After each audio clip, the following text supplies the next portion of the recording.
Well, as the trial gets closer to going to a jury for deliberations, one question has come up. What are the chances of it ending in a not guilty verdict? So a unanimous decision from the jury is needed to convict the 3 former officers for murder. But that can be an uphill battle with a solid defense.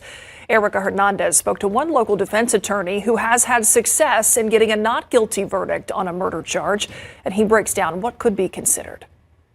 Murder's hard to prove when we don't know how many shots were fired. A murder charge is something defense attorney John Hunter is familiar with. In 2 different high-profile cases, Hunter defended his clients and got not guilty verdicts on the first-degree charge of murder. and sometimes that isn't as clear-cut as what just the outward facts show. For a jury to acquit on a murder charge, every element, intent, threat, and use of force must be in question. For the prosecutors to get over this hump, they're going to have to establish no warrant, no warrantless justification, and that force applied or threats of force applied were in greater excess than was necessary. That's going to be tough to do. Sergeant Flores, under the circumstances he saw was facing. When seeing the latest trial of 3 former SAPD officers unfold, he says this will be even harder because on-duty police officers have a different standard of proof. Those sorts of general common sense things that help jurors navigate this if you and I were to have a fight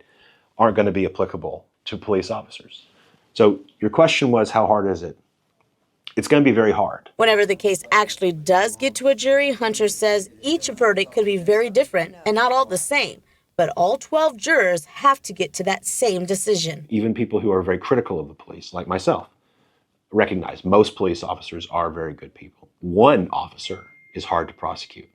3 for making the same decision. I mean, at its core, I think that's the toughest part about this. The jury could begin deliberations in this case by end of this week. Erica Hernandez, KSAT 12 News.